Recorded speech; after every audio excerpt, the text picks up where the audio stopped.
is working. Testing. I'm going to let it run for like 30 seconds or so, just to make sure, because it gave me the live stream version of the blue screen a second ago. So I just want to make sure that it's working before I start speaking again, because I don't like speaking when people aren't listening. Okay, it seems like it's good to go. Hey Cass, I guess you got about 20 minutes. I might hop on that live, but I just got in the car and I'm on my way to Wally World to return something. So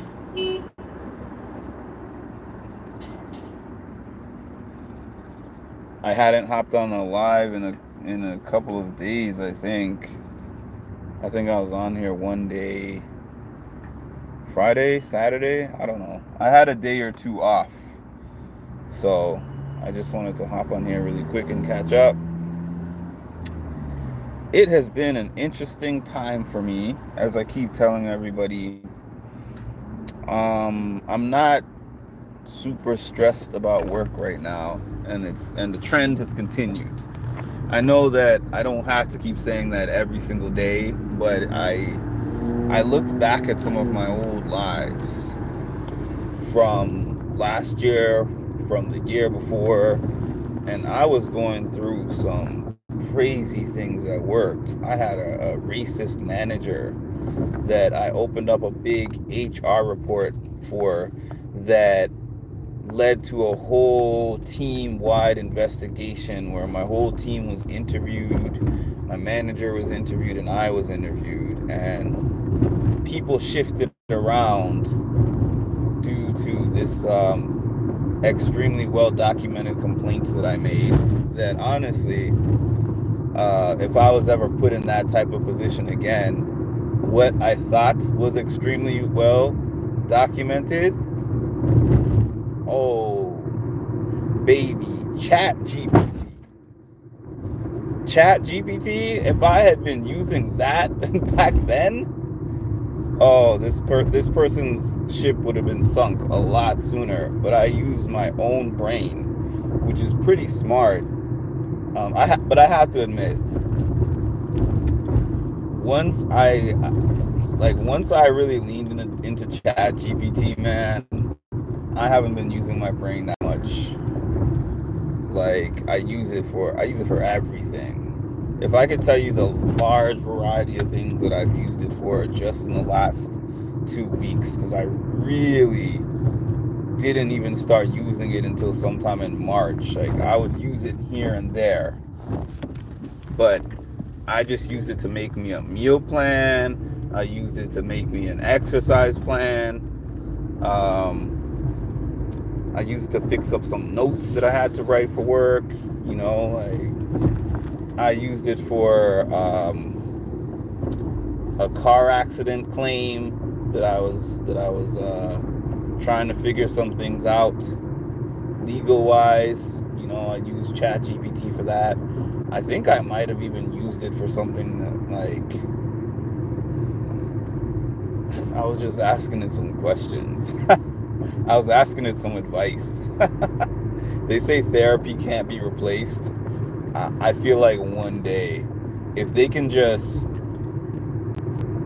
they're probably trying already. They probably are testing it out already. Like, having somebody sit in an office, or not even in an office, having someone just express about their lives to an AI, and having it respond and making the responses human-like. I'm missing these comments. Hey, Ed. I think I said hi, Marshall. If not, hi, Marshall. At the family reunion. I haven't. These are a lot of names that I haven't seen on the same live in a long time. Hi, Edward. What's your question? When everyone starts with "I have a question," I have about 4 ideas of what the question is. Let's see if I'm right about one of the 4. That's okay, Edward. Things happen, and I know that's part of the reason why I look forward to the Big Brother season, to be honest with you guys. Not even just because of the show, because to me, season 26 was kind of a dud. Season 25 was a little bit of a dud. I didn't really super enjoy those seasons, but I enjoyed the commentary and I enjoyed my group being together, because that's the time when we're all on the live the most. So it's cool as long as I'm back in. I don't even care about the views or whatever of regular members. If you're a regular person that I see on here on a regular basis and I don't see you for a while, I'm just like, I hope everything is good. Speaking of which, Tammy, I can't read the name, I'm sorry. Called in. I can't read the name. Apologize.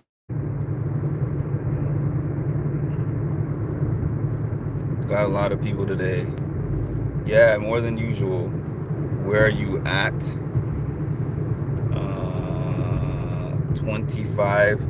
I mean, the first half, maybe it was more than half. All the way up until they had Zombie Week, I did enjoy season 25. I enjoyed season 25 up to Zombie Week. Then I felt like everything went downhill from Zombie Week.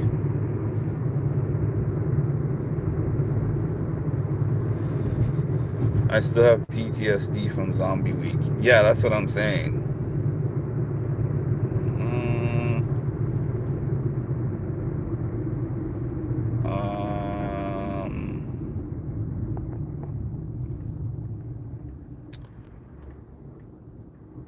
Caden. Sorry about that. Caden. I can't even... I remember the beginning only because I was... Did I do an interview with somebody from 25?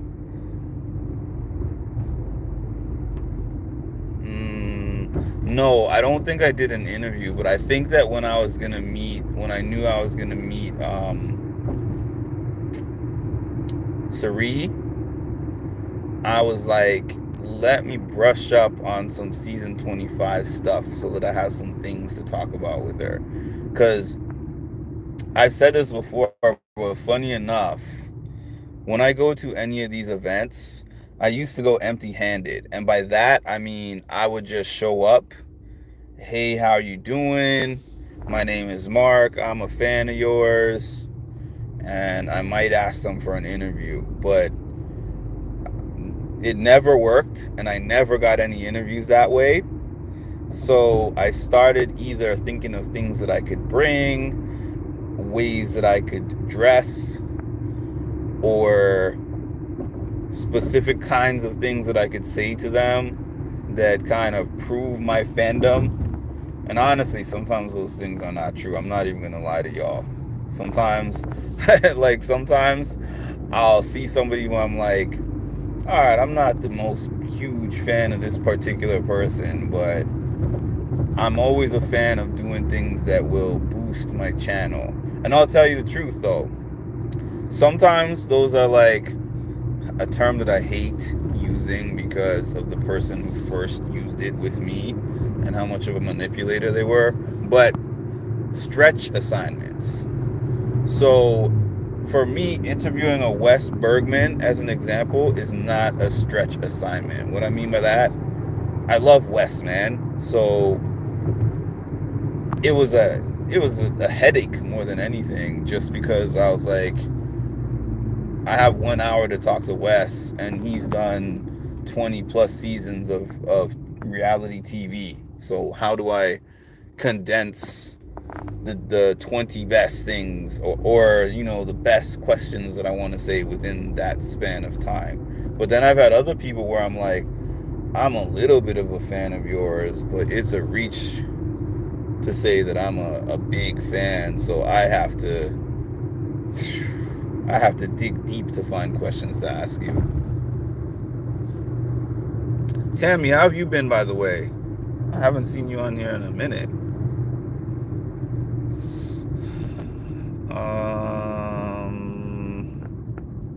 Oh, there's no other comments. Okay.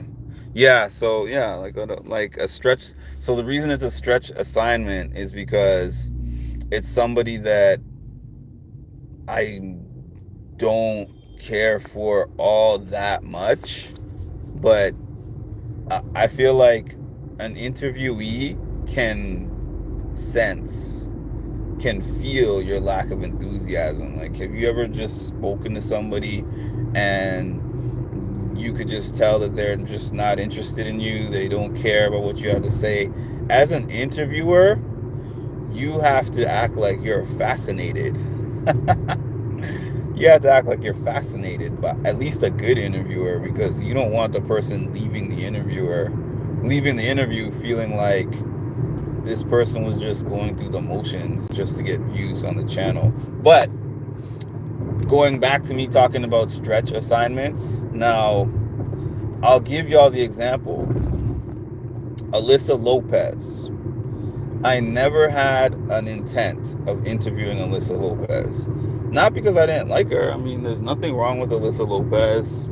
You know, I pretty much liked her on the show. The only thing that I didn't like was when she got super mad at Xavier when they did Challenge USA, and then she threw him in and got him sent home. That was the only thing I didn't like. But in terms of her Big Brother stint, I liked her. I liked her probably more than, well, no. I mean, I liked her as far as people outside of the cookout. She was up there in terms of people that I liked from season 23 that were not on the cookout. But I also didn't have an intent to interview her. So what happened with that was that I saw this thing on Twitter where somebody was making fun of her for going back to her Hooters job. I made a video about it, and then somebody at that time said to me, why don't you reach out to Alyssa, send her the video that you put together, and ask her if she's going to be, and ask her to talk about it on your channel. And I was like, but I don't really want to talk to Alyssa about it on my channel, because I don't really have anything to talk about with Alyssa. I don't really know much about her aside from, you know, the weeks that she was on Big Brother 23. And they were like, hey, take some time, find out what she's doing now, do some research, figure out some questions, you know, like it's a resume booster. And then when I actually went through different things that I could potentially ask her and talk to her about, and looked up what she was doing, and I found out some things about her that actually really intrigued me, that were kind of not even Big Brother related. And that became one of my favorite interviews, possibly top 5. I mean, I haven't done that many, but I have done probably 13, 14 of them. And there's 8, 9 of them that I enjoyed less than that one. And there's people that I really enjoyed on their show, but their interviews were kind of like,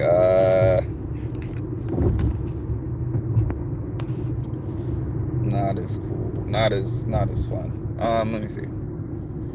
Busy school year. You have 23 days left. I've mostly subbed at one school. Subbed almost every class. Oh, wow. The kids know how much I love NFL and NBA sports. The playoffs, the NBA playoffs this year are super lit. I'm loving that. This is the most that I've enjoyed the first round of the playoffs in a long time. When I say a long time, I mean a long time.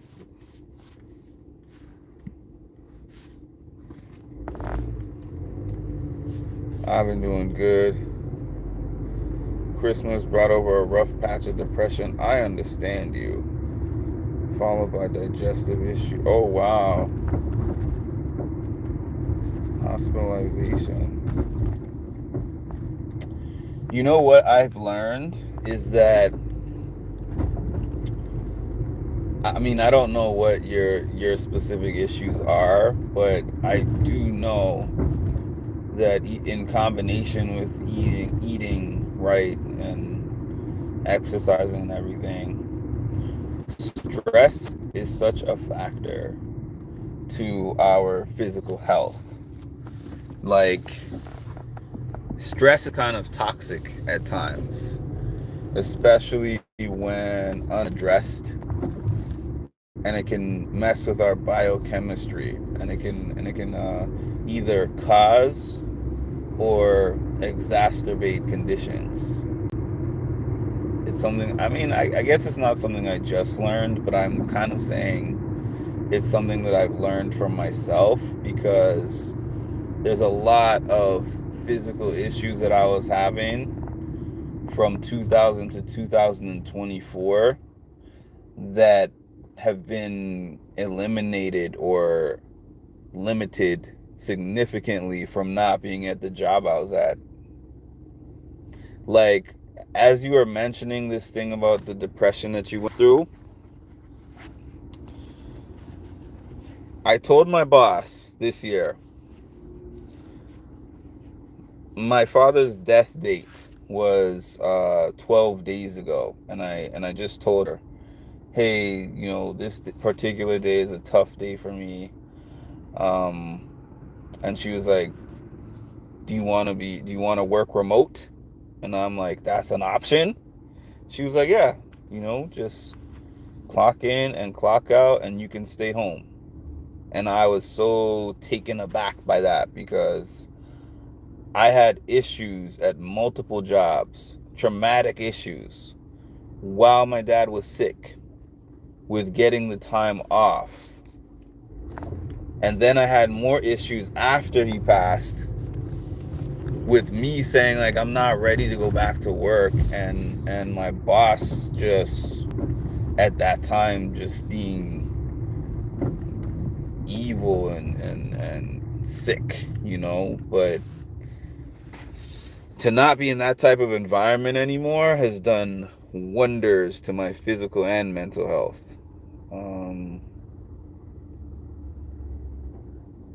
But yeah, Tammy, I'm also glad that you are doing and feeling much better. And I know that that kind of pain doesn't actually just go away with time. I think that we just get better at coping,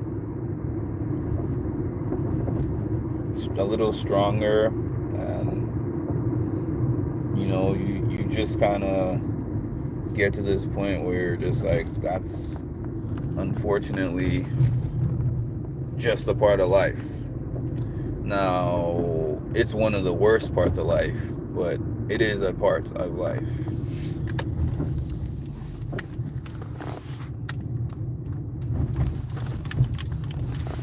I'm gonna be on here another few minutes anyways. I know most of my group goes to Cliff Notes,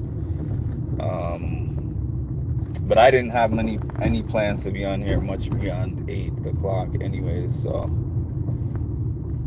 I have reached my destination in a second. And I'll read a few more comments, and then I'll be hopping off. But I think that I want to make some more video content, like some more pre-recorded video content. I miss those days. I do. They were treating it like, I'm gonna butcher that word, diverticulitis. Thankfully it wasn't. I found out that I can't eat veggies with hulls or nuts. I don't digest them.